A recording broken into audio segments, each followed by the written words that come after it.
Kami lanjutkan informasi dalam Ayo Siang, pemirsa. Tahun ajaran baru 2021-2022 dimulai dengan kegiatan masa pengenalan lingkungan sekolah. Kegiatan MPLS digelar secara daring mengingat saat ini situasi berada di tengah wabah pandemi COVID-19.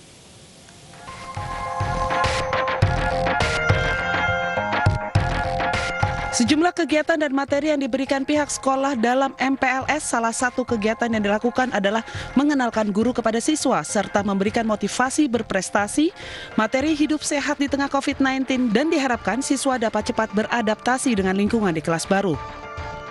MPLS berlangsung selama 3 hari mulai hari Senin hingga Rabu dengan waktu yang singkat. Pelaksanaan MPLS di sejumlah sekolah digelar secara daring menggunakan aplikasi Zoom dan Google Meeting. Dalam podcast yang dilakukan Presiden Joko Widodo dan Menteri Pendidikan, Kebudayaan, Riset, dan Teknologi Nadiem Makarim, sekolah tatap muka akan dilakukan jika semua guru sudah divaksin sehingga tercipta herd immunity. Dan Menteri Nadiem Makarim juga memberikan izin sekolah tatap muka dengan syarat orang tua izinkan anak-anaknya untuk sekolah tatap muka. Punya target, ada target pendidikan yang perlu dari offline ke hybrid. Sudah memulai vaksinasi bagi tenaga pendidik dan kependidikan. Ini agar apa? Agar para pengajar ini terlindungi dan juga anak-anak kita bisa terlindungi dan anak-anak kita juga bisa segera sekolah tatap muka tapi terbatas. Jadi menurut saya sudah sangat baik kebijakan bahwa kalau guru-gurunya itu sudah divaksin, sekolah itu wajib membuka opsi tatap muka, Pak. Tetapi orang tua tidak wajib mengirimkan anaknya ke sekolah kalau orang tuanya tidak nyaman. Nadiem Makarim menegaskan sekolah sudah harus mulai menyediakan pilihan sekolah tatap muka di bulan Juli ini.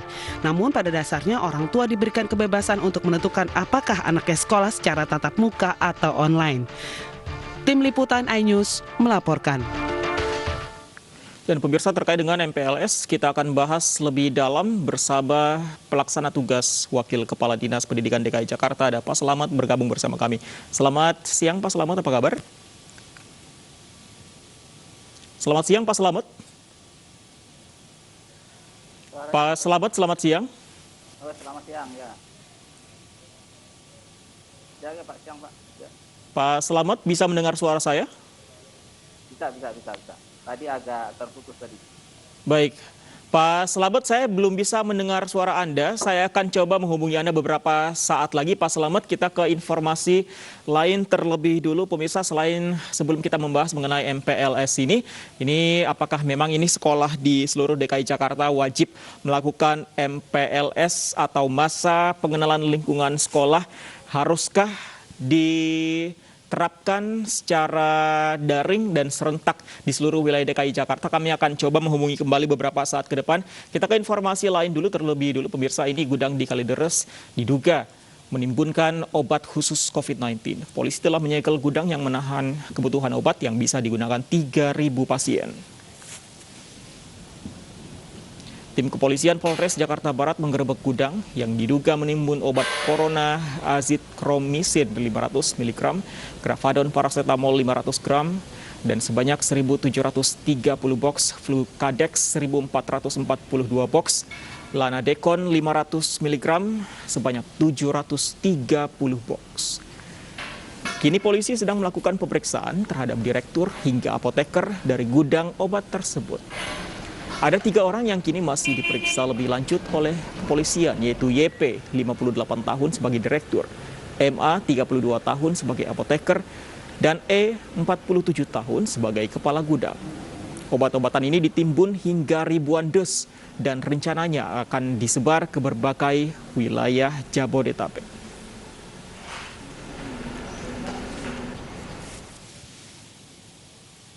Pemirsa, usai menjalani pemeriksaan intensif di Polda Metro Jaya, berkas Dr. Lois akhirnya resmi dilimpahkan ke Mabes Polri. Polisi menangkap Dr. Lois Owen karena sesumbar menyatakan tidak percaya dengan virus COVID-19. Kenapa dokter nggak percaya corona? Nah, karena saya kan juga mendalami semua dasar-dasar lab dunia. Nah, salah satu lab itu ada Pak yang mirip persis dengan PCR. Dengan teknik disuap, suap artinya kan mengusap sel mukosa. Nah itu tidak akan mungkin kalau ketemu virus. Nah, terus kemudian di awal pandemi itu kan saya melihat alat yang dipakai itu kan alat rapid test. Rapid test itu kan berarti dari darah. Iya. Kalau darah kan nggak mungkin bisa ketemu virus, berarti cuma masalah faktor imunitas. Ibu Louis tidak terdaftar sebagai anggota ID. Status dokternya dipertanyakan, STR beliau tidak aktif sejak 2017.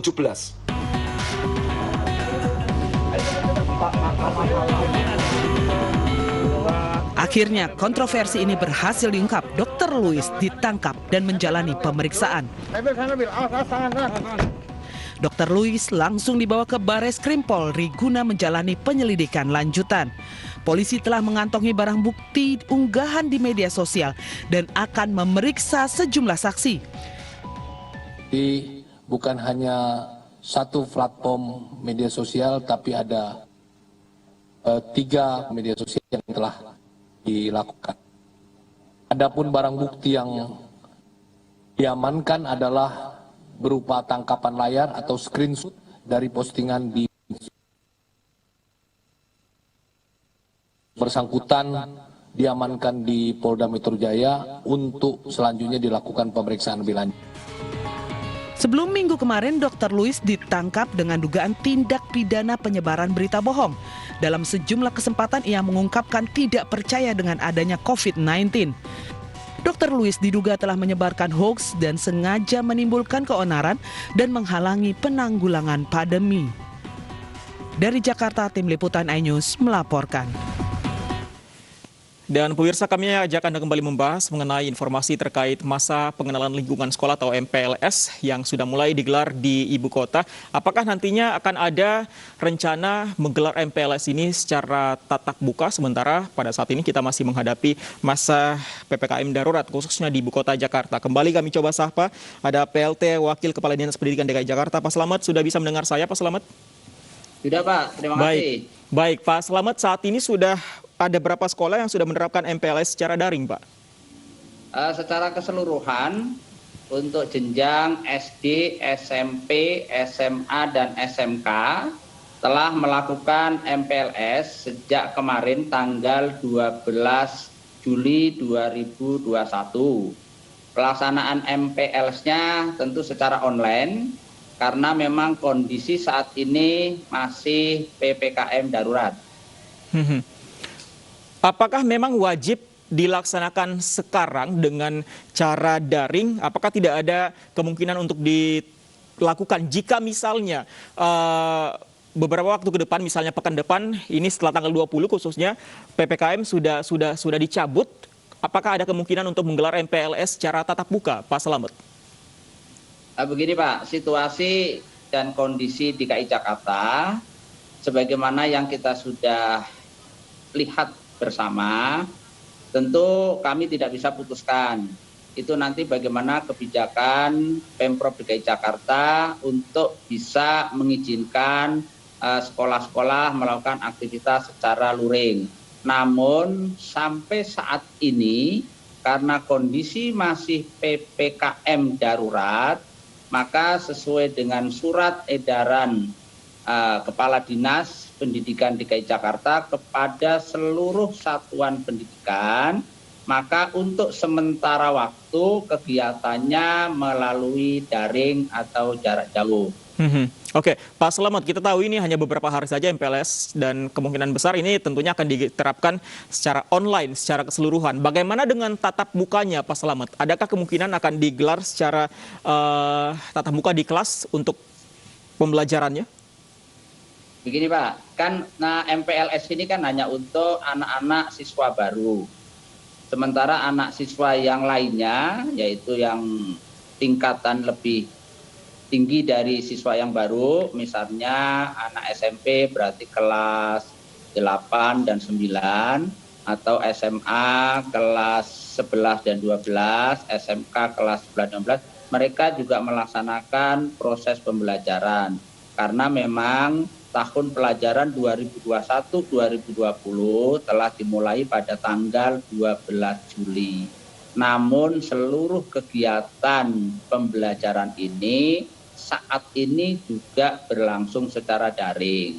karena memang situasi dan kondisi belum memungkinkan dan belum juga kita nyatakan aman, sehingga Dinas Pendidikan Provinsi DKI Jakarta lebih mengutamakan keselamatan siswa, keselamatan guru, dan keselamatan kita semua.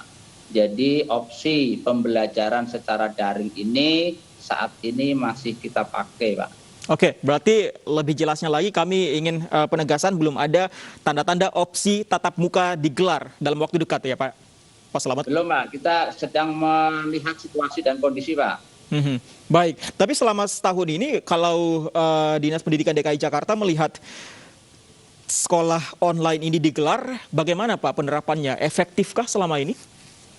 Begini Pak, memang pada beberapa waktu yang lalu kami juga sudah melaksanakan PTM terbatas Pak. Kami sudah melakukan uji coba sebenarnya untuk beberapa sekolah yang telah memenuhi persyaratan dan siswanya telah mendapatkan persetujuan dari orang tua. Kami sudah melakukan tatap muka secara terbatas. Namun kembali sekali lagi karena kondisi saat ini COVID masih cukup tinggi, jadi pembelajaran yang tatap muka yang kita PTM dalam keadaan terbatas atau piloting PTM itu, maka kami hentikan juga, kami ganti dengan pembelajaran secara online. Secara keseluruhan pelaksanaan pembelajaran online di DKI Jakarta, hasil evaluasinya cukup baik karena target kurikulum yang telah disusun oleh sekolah dalam kondisi darurat itu bisa tercapai dan angka kelulusannya juga cukup tinggi. Ini menggambarkan bahwa pelaksanaan pembelajaran online itu tidak mengganggu dari pencapaian target kurikulum masa darurat. Jadi perlu saya tegaskan, kurikulumnya tentu disesuaikan dengan kurikulum keadaan khusus. Oleh karena itu setiap kepala sekolah beserta guru-guru yang ada merumuskan apa yang akan dicapai pada kondisi pandemi COVID-19 ini. Dirumuskan ini, apakah ini artinya nantinya akan ada kurikulum yang mungkin sedikit banyak berubah dari kurikulum sebelumnya? Misalnya kita tahu selama ini keluhan dari orang tua maupun dari para murid adalah banyaknya tugas misalnya Pak Slamet. Apakah nantinya akan ada kurikulum yang bisa memudahkan mereka? Begini Pak, kita sudah punya pengalaman ya Pak.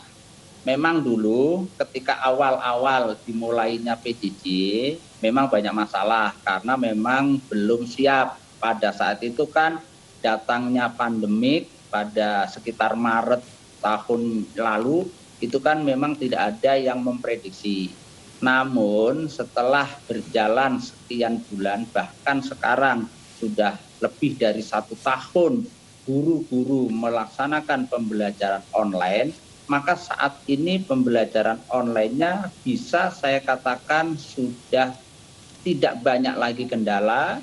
Guru sudah melakukan banyak inovasi sehingga bisa menyajikan pembelajaran yang menyenangkan dan bermakna. Baik, poinnya itu pendidik juga dibutuhkan untuk melakukan inovasi agar kemudian juga tidak terjadi kebosanan oleh para pelajar. Terima kasih informasinya bersama kami Pak Slamet, selamat siang.